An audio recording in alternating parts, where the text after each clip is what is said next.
नमस्कार फ्रेंड्स. पावसाळा सुरू झाला की आपल्या अंगणात किंवा शेताच्या बांधावर एक लहान तण उगवते, ज्याच्या पानांच्या मागे लहान मण्यांसारखे आवळे लागलेले असतात.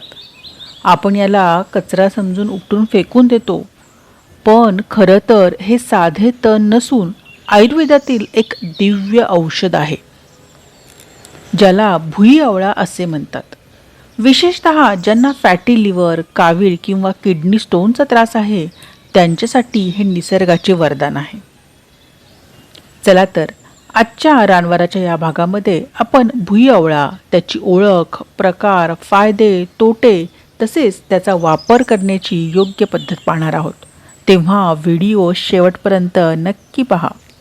सो फ्रेंड्स, सर्वप्रथम आपण समजून घेऊयात की भुईआवळा म्हणजे काय आणि आपल्या रेग्युलर आवळ्याशी त्याचा काय संबंध आहे.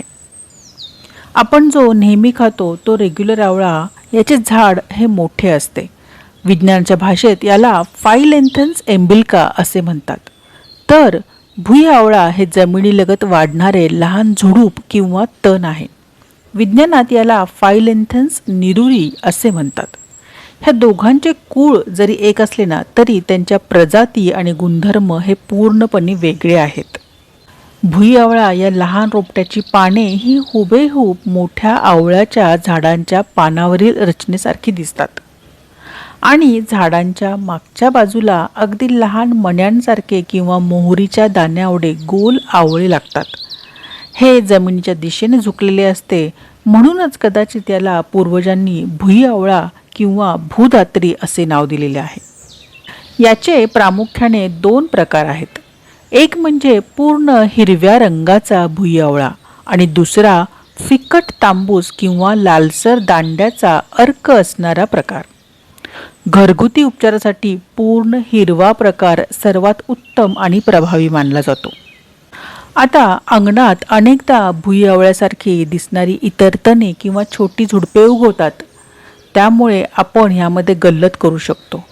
तेव्हा भुईआवळा कसा ओळखावा, तर झाडाची पाने फक्त वरून पाहू नका, पान उलटे करून पाठीमागे पहा.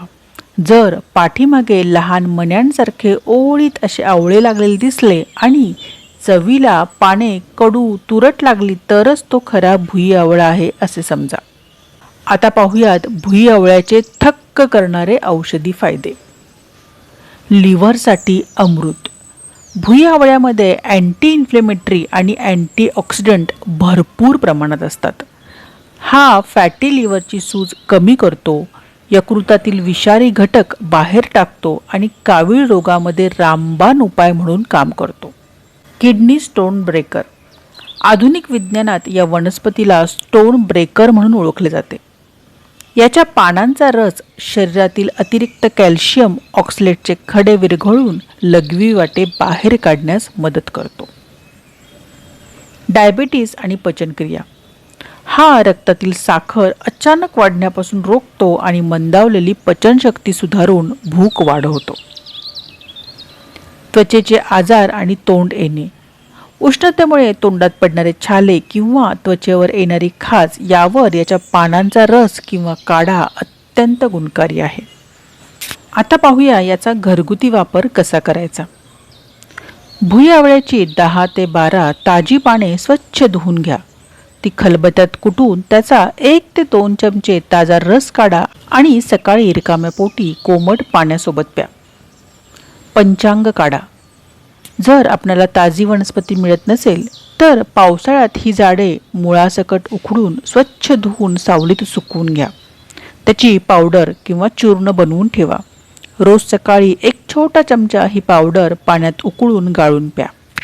फ्रेंड्स, हा रस घरात बनवणे शक्य नसेल तर बाजारात कोणत्याही आयुर्वेदिक दुकानात भुईआवळा चूर्ण किंवा भूम्यामलकी सिरप रेडीमेड स्वरूपात सहज उपलब्ध होते. फ्रेंड्स, हे साधे तण इतके पॉवरफुल आहे की आजच्या आधुनिक डॉक्टरांच्या औषधांमध्ये आणि सिरपमध्ये सुद्धा याचा अर्क मुख्य घटक म्हणून वापरला जातो. ॲलोपॅथी औषधांमध्ये वापर. बाजारात मिळणाऱ्या अनेक नामांकित कंपन्यांच्या यकृत दुरुस्त करणाऱ्या औषधांमध्ये भुईआवळ्याचा अर्क मुख्य घटक म्हणून वापरला जातो.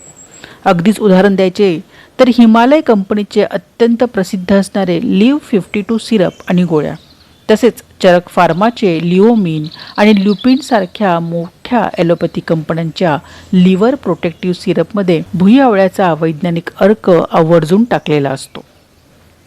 होमिओपॅथी वापर. होमिओपॅथी औषध प्रणालीमध्ये भुईआवळ्यापासून एक अतिशय प्रभावी मदर टिंक्चर तयार केले जाते. ज्या रुग्णांना वारंवार कावीळ होते, यकृताला सूज येते किंवा तीव्र स्वरूपाचा हिपॅटायसिस बीचा संसर्ग होतो, त्यांना होमिओपॅथी डॉक्टर हे द्रव्य स्वरूपातील औषध पाण्यात टाकून पिण्याचा सल्ला देतात. आधुनिक सिरप आणि टॅब्लेट्स. युरिनरी ट्रॅक्ट इन्फेक्शन आणि मूतखडा विरघळण्यासाठी आधुनिक फार्मसीमध्ये ज्या गोळ्या किंवा सिरप बनवले जातात, त्यात या वनस्पतीतील घटकांचा वापर केला जातो. हे नसांमधील खडे तोडण्यास मदत करते. बघितलं फ्रेंड्स, हा छोटासा भुईआवळा किती कामाचा आहे. पण निसर्गाचे हे औषध अत्यंत गुणकारी असले तरी वापरताना याची काही गोष्टींमध्ये काळजीही घ्यावी लागतेच. भुईआवळा शरीरातील साखर आणि रक्तदाब दोन्ही कमी करतो, ज्यामुळे ज्यांचा BP किंवा शुगर आधीच कमी असते त्यांनी याचा अतिवापर टाळावा. शरीरातील वाढलेले पित्त कमी करण्यासाठी याचा वापर फक्त 10 ते 15 दिवस सलग करावा. त्यानंतर काही दिवसांनी गॅप द्यावा. गर्भवती किंवा स्तनपान देणाऱ्या महिलांनी डॉक्टरांच्या सल्ल्याशिवाय याचे सेवन करू नये. फ्रेंड्स, भुईआवळा फक्त पावसाळ्यातच 3 ते 4 महिने ताजा मिळतो. हिवाळा किंवा उन्हाळा सुरू झाला की ही झाड सुकून नष्ट होते. म्हणून जर तुमच्या अंगणात ही झाडे भरपूर आली असतील तर ती मुळासकट उपटून स्वच्छ धुवून घ्या आणि घरातच सावलीत सुकवा. कडक उन्हात सुकवू नका, नाहीतर औषधी गुणधर्म कमी होतात. वाळल्यावर मिक्सरला लावून पावडर बनवा. ही घरगुती पावडर वर्षभर खराब होत नाही आणि रोज सकाळी कोमट पाण्यासोबत घेता येते. फ्रेंड्स, असा हा छोटासा पण अत्यंत गुणकारी भुईआवळा आपल्या प्रत्येकाच्याच घरी असणे शक्य नाही. पण टेन्शन घेऊ नका, आजकालच्या आधुनिक युगात ऑनलाईन सगळं सहज उपलब्ध होते. यातील प्रॉडक्टच्या लिंक्स मी डिस्क्रिप्शन बॉक्समध्ये दिलेल्या आहेत, त्या जाऊन नक्की चेक करा आणि याचा फायदा आपल्या शरीरासाठी करून घ्या.